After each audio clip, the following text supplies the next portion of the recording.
Hey everyone, I hope you had a great day. Let's take a look at some new malicious compliance stories. I hope you enjoy them. Please let me know what you think about today's stories in the comment section below. The first story is called You're Hiring? My very first job I got was as a cart pusher at Walmart. I was 16 years old at the time. I wanted to be a cashier so that I won't have to be outside so much. After maybe 5 months of working there, I noticed that they were hiring for a cashier position. I went to HR and asked them if I could be enrolled in the training. They told me no and said something along the lines of, "We are happy with having you where you are at." I was a bit of a chaotic little prick at that age and the gears started turning. But you are hiring new people to be cashiers, right? Yes. So if I was not employed here and I applied, then I would be considered for the cashier position, is that right? Well, yes, that is true. Okay, then let's do that. I would like to be a cashier, so I would like to resign. The HR worker was clearly baffled. You would need to provide a letter in writing that you were going to resign. I wrote a letter of resignation on a post-it and handed it to HR. This was all at the beginning of my shift, mind you. Near the end of my shift, I was asked to speak with HR. They were informing me that I had been enrolled in the cashier education classes. A week later, I was working indoors and had a $1 per hour raise. The next story is called I Help You and You Write Me Up for It? I used to work a manufacturing job that had some weird rules. I'm not a morning person, and manufacturing jobs tend to start very early because back in the day you could only work when it was light out. Why they still start at 6 AM is beyond me. This particular employer had a rule where you would be written up if you were tardy 5 or more times in a month. If you didn't show up, it wouldn't count against you other than not being paid for those hours. Again, I'm not a morning person and find it difficult to get myself out of bed and to work at those times. Monday to Friday were mandatory days for us to work. And most Saturdays you could get an additional 4 or 5 hours if you wanted to and the work was available. My boss Scott told me when I started that if I came in on a Saturday I could start whenever I wanted and it wouldn't count towards being tardy since I would be helping them out. A few years later, another supervisor, Bruce, was hired and I directly reported to him and he reported to Scott. There was one particular month where I was tardy 4 times and I made sure the entire last week to get in on time so I wouldn't hear about it. The following Monday I was given a written warning for being tardy too many times. I told Bruce flat out that I knew I was only tardy 4 times and that I shouldn't be getting written up for it. He told me, "No, last Saturday you showed up at 6:30 and we start at 6. I told him that Scott told me that it was fine. He said it didn't matter and those were the rules.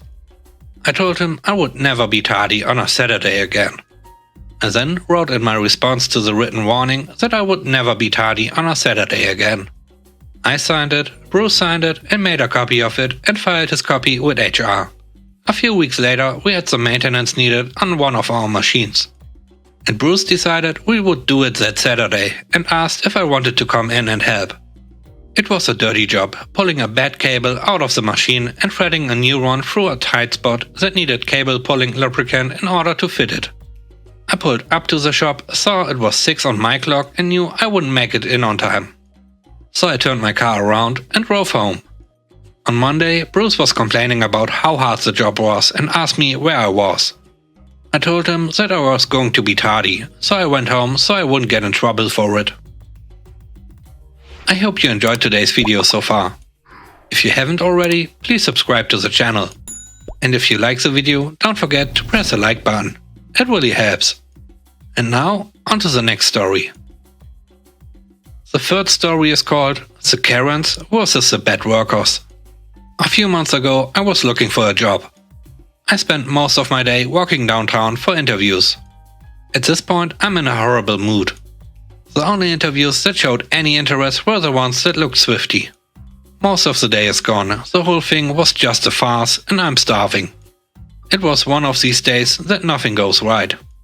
After I was done, I choose to grab a bite. I choose a big local chain of fast food as they make decent food at quite a low price. As I enter, the first thing I notice is that it's kind of full, but the register was empty. I sighed, as that usually means they have a lot of orders in the back and my food would be kinda late. I walk there and the employees, teenagers, probably part-timers or their first job, were giggling on the phone. One of them glances at me and says, "One moment." Alright, I have no problem with that. And I wait, and wait, and wait. At some point I look at the clock behind them.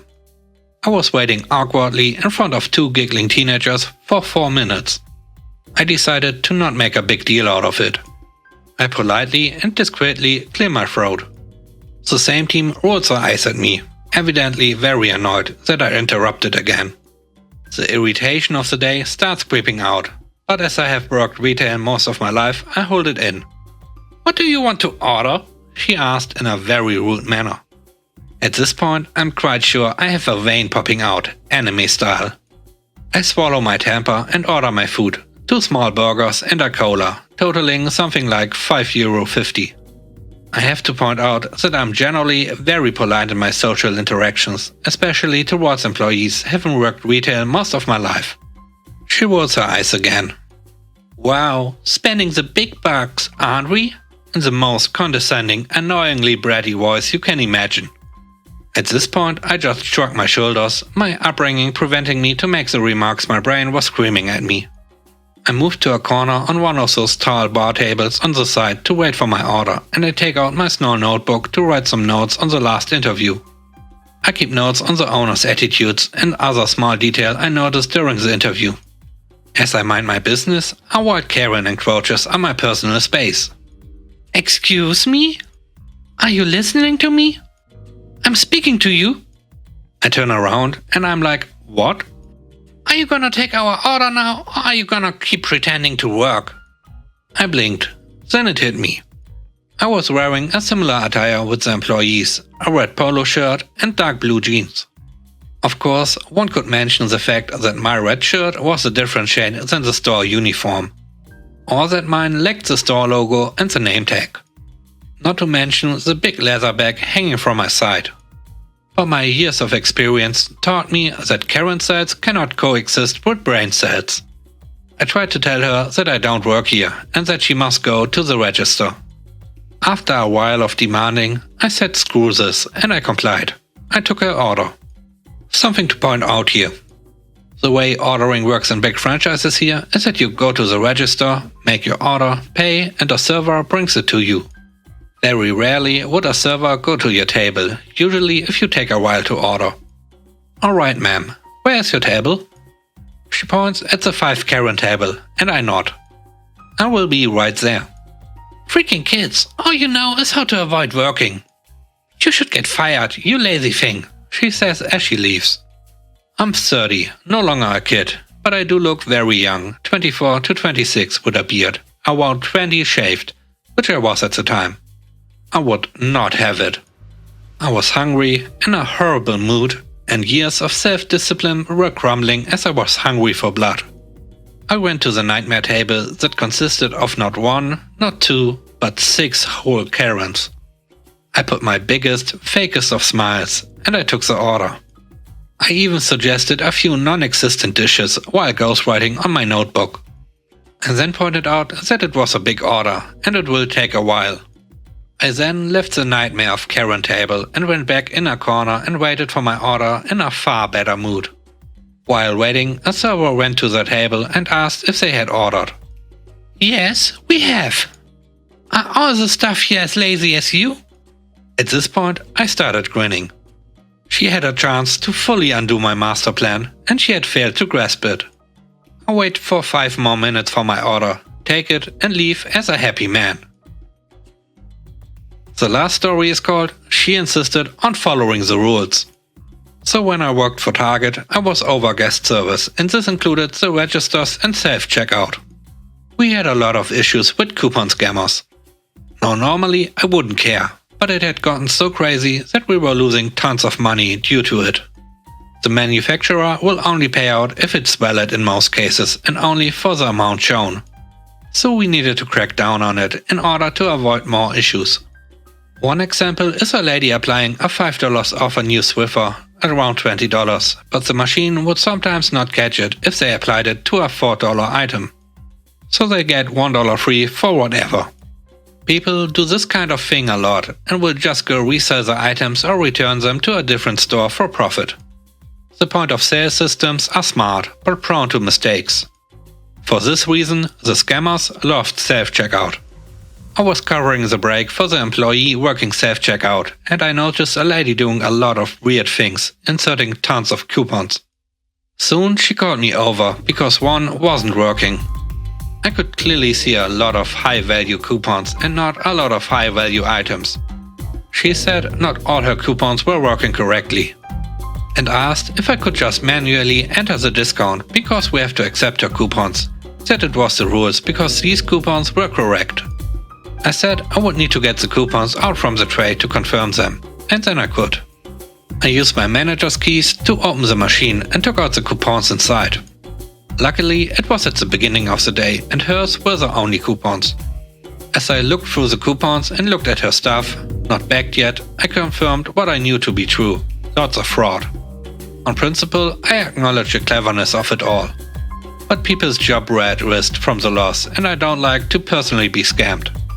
I told her I would correct all the coupons, so I quickly went in and took out the ones that didn't apply and left the valid ones. I handed her a stack of around 15 coupons and let her know they didn't apply. I told her that I appreciated her calling me over to verify the coupons for her, and that I would make sure to let the other stores in the area know of the error so that we can correctly apply our rules that say we take coupons. In the end, her total went up about $50 and she left without getting anything. Thank God she insisted on following the rules. She would have gotten away with free things. Thanks for watching the video. I hope you enjoyed it. If you did, please leave a like. And if you want to see more videos, don't forget to subscribe. Have a great day and stay safe. Bye bye.